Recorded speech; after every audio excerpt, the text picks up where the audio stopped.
Hello, my lovely subscribers and fantastic viewers. I welcome you all to our channel English Language Treasure. How are you all? Hope you all are doing good. ఈ వీడియోలో being గురించిన మిగిలిన usages చూద్దాం. Previous 2 వీడియోస్లో ఏంటంటే బీయింగ్ని sentence మొదట్లో ఉపయోగించి start చేస్తే సెంటెన్స్ స్ట్రక్చర్ ఏ రకంగా ఫామ్ అవుతుంది అనేది చూసాము. సెకండ్ వీడియోలో ఏంటి బీయింగ్ యొక్క 2 యూసేజెస్, అది మెయిన్ వర్బ్గా జెరండ్గా ఏ రకంగా ఉపయోగిస్తారు అనేది చూసాం. అయితే ఈ వీడియోలో 3 మెయిన్ ఇంకా మిగిలిన 3 యూసేజెస్ కూడా చూద్దాం. అదేంటంటే పార్టిసిపుల్గా, నౌన్గా, ప్యాసివ్ వాయిస్లో ఏ రకంగా ఉపయోగిస్తాము అనేది చూద్దాం. Okay, all right, let's see the first usage of being ఈ లెసన్లో. అది పార్టిసిపుల్గా. అయితే ఈ పార్టిసిపుల్గా ఉపయోగించబడిన సందర్భంలోనే సెంటెన్సెస్ ప్యాసివ్లో కూడా ఉంటాయి. అందుకే నేను participle and also passive form అని రాయటం జరిగింది. ఇక్కడున్న సెంటెన్స్ గమనించండి ఒకసారి. Before being sent each item is checked twice. ఇది ఏ ఫామ్లో ఉంది? దీంట్లో పార్టిసిపుల్ ఏది, ప్యాసివ్ ఏది? రైట్, ఇది ప్రజెంట్ పార్టిసిపుల్లో ఉంది. ఎందుకు? పార్టిసిపుల్ అనేదేమో సెంట్, ఈ వర్బ్ థర్డ్ ఫామ్లో ఉంది, V3 వర్బ్. అయితే బీయింగ్ సెంట్ కన్నా ముందు వచ్చింది అంటే అది ఇక్కడ హెల్పింగ్ వర్బ్ లాగా ఉపయోగపడుతుంది. Before being sent each item is checked twice. అయితే ఈ సెంట్ ప్రజెంట్ పార్టిసిపుల్లో ఉంది. మనకి ఎట్లా తెలుసు ఇది ప్రజెంట్లో ఉంది అంటే each item is, is is అని వచ్చింది. ఇజ్ అనేది ఏంటి? ప్రజెంట్ టెన్స్ కదా, కాబట్టి ఇది ప్రజెంట్ పార్టిసిపుల్లో ఉన్నది. అయితే ఈ సేమ్ సెంటెన్సే ప్యాసివ్ ఫామ్లో కూడా ఉంది. ఎట్లా తెలుస్తుంది మనకు? Before being sent each item is checked twice అంటే ప్రతి వస్తువు పంపించక ముందు 2 సార్లు పరిశీలించబడుతుంది. బడుతుంది అని తెలుగులో వచ్చింది కదా. బడుతుంది అంటే ఎవరు చేస్తున్నారు? ఎవరో ఒకళ్ళు చేస్తున్నారు కదా. అంటే ఏంటి? Somebody is doing, it is checked by someone. ఈ బై అనే క్లాజ్ ఎప్పుడైతే బై అనే వర్డ్ ఇక్కడ వస్తుందో దాని అర్థము ఈ sentence is in passive form. ఇది డైరెక్ట్గా లేదు, ప్యాసివ్ ఫామ్లో ఉంది. రైట్, బై అనే మీనింగ్ వస్తున్నది అంటే అది ప్యాసివ్ ఫామ్లో ఉన్నట్టు మనం అర్థం చేసుకోవాలి. All right, let's see the second example. The students were being taught tennis at the school. The students were being taught అంటే విద్యార్థులకు స్కూల్లోనే టెన్నిస్ నేర్పించబడుతూ ఉండింది. ఇక్కడ స్టూడెంట్స్ అనేది ప్లూరల్లో ఉంది కాబట్టి వర్ అనాలి. వర్ ఎందుకు అన్నామంటే అది పాస్ట్లో జరిగింది, పాస్ట్లో జరుగుతూ ఉండిన సంగతి. ఓకే, పాస్ట్లో ఆ స్కూల్లో వాళ్ళు అక్కడున్న పిల్లలకి, వాళ్ళ స్టూడెంట్స్కి టెన్నిస్ నేర్పిస్తూ ఉండేవాళ్ళు, ఆ సంగతి. Okay, the students were being taught. Were అనేది పాస్ట్ టెన్స్, టాట్ అనేది V3 వర్బ్. ఓకే, కాబట్టి ఇది పాస్ట్ పార్టిసిపుల్. సో ఏం నేర్పిస్తున్నారు? Tennis at the school. స్కూల్లోనే టెన్నిస్ నేర్పించబడుతూ ఉండింది. అయితే ఎవరో ఒకళ్ళు నేర్పిస్తుండాలి కదా. స్కూల్ వాళ్ళు స్టూడెంట్స్కి నేర్పించటం అనేది జరిగింది. అంటే ఎవరినో ఒక కోచెస్ని కానీ ట్రైనర్స్ని కానీ పిలిపించి స్టూడెంట్స్కి కోచింగ్ అనేది, టెన్నిస్ కోచింగ్ అనేది నేర్పిస్తూ ఉండేవాళ్ళు. ఆ టైంలో నేర్పిస్తూ ఉండేవాళ్ళు అనేది ఎందుకంటున్నామంటే బీయింగ్ అనేది కంటిన్యూస్ ఫామ్ ఉంది. వర్ అనేది పాస్ట్ టెన్స్, బీయింగ్ అనేది కంటిన్యూస్. కాబట్టి ఆ టైంలో స్కూల్లో విద్యార్థులకు టెన్నిస్ నేర్పించబడుతూ ఉండింది అనే ఫార్మేషన్. రైట్, సో తెలుగులో మనం ఈ రకంగా అంటే ఇంగ్లీష్లో the students were being taught tennis at the school. విద్యార్థులకు స్కూల్లోనే టెన్నిస్ నేర్పించబడుతూ ఉండింది అప్పుడు. Right, I hope you have understood this. This is little complicated, but మీరు 1-2 సార్లు దాన్ని క్లియర్గా చూసి విన్నట్లయితే అర్థమైపోతుంది. Right, okay, right, let's see the third sentence. Your room was being prepared. Prepared అనేది V3 ఫామ్ ఆఫ్ వర్బ్.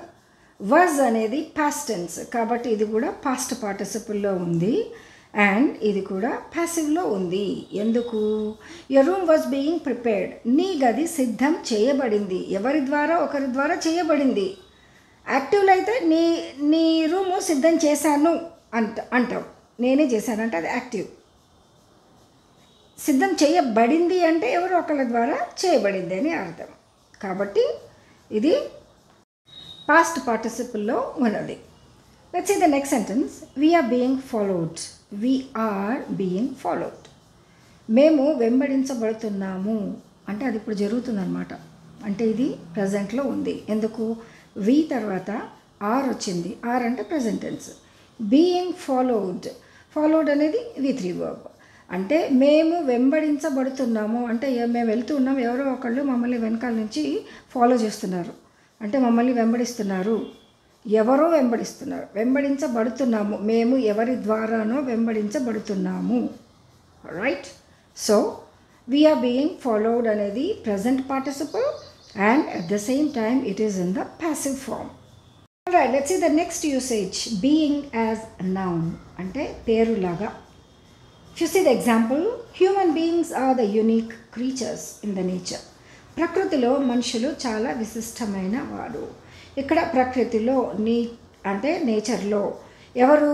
మనుషులు. మనుషులు అంటే మరి ఇంగ్లీష్లో ఏమొచ్చింది ఇక్కడ? Human beings. హ్యూమన్ బీయింగ్స్ అంటే మనుషులు.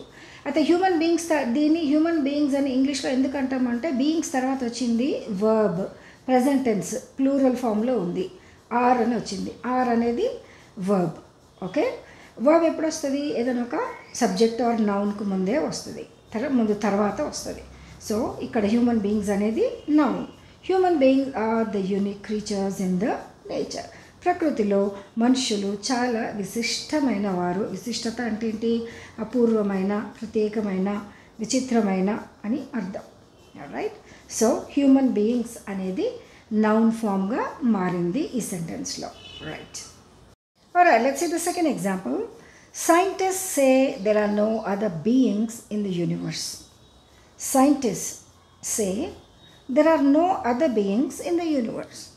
అంటే ఈ విశ్వంలో వేరే జీవులు లేరు అని శాస్త్రవేత్తలు చెబుతూ ఉంటారు. ఓకే. ఈ విశ్వంలో వేరే జీవులు అంటే ఇప్పుడు ఏదైతే జీవులు ఈ విశ్వంలో ఉన్నారో ఆ పశువులు కానీ, పక్షులు కానీ, మనుషులు కానీ, వీళ్ళు తప్ప ఇంకా వేరే జీవులు లేరు అనేది అర్థం. Okay. Scientist say that there are no other beings. Other beings వేరే జీవులు అంటే బీయింగ్స్ అనేది ఇక్కడ నౌన్గా ఉపయోగించబడింది. అదర్ బీయింగ్స్ వేరే జీవులు. ఓకే. బీయింగ్ని యాజ్ ఇట్ ఈస్గా నౌన్గా ఉపయోగించటం ఈ రకంగా కూడా ఉపయోగిస్తూ ఉంటాం. Scientist say there are no other beings in the universe. ఈ విశ్వంలో వేరే జీవులు లేరని శాస్త్రవేత్తలు చెబుతూ ఉంటారు. Right. Alright, let's see the third example. Well being is important for our physical and mental health. Well being అంటే ఇది నౌన్. ఇక్కడ అది నౌన్ అని మనకు ఎట్లా తెలుస్తుంది అంటే వెల్-బీయింగ్ తర్వాత వర్బ్ వచ్చింది.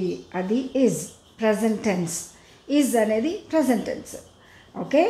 రాజ్ ఈజ్, రవి ఈజ్ అంటే రవి ఈజ్ గుడ్. రవి మంచివాడు అంటే రవిని గురించి ఈజ్ తెలుపుతుంది. ఈజ్, వాజ్, ఆర్, వర్ ఇవన్నీ ఎప్పుడు వస్తాయి? నౌన్స్ తర్వాత వస్తాయి.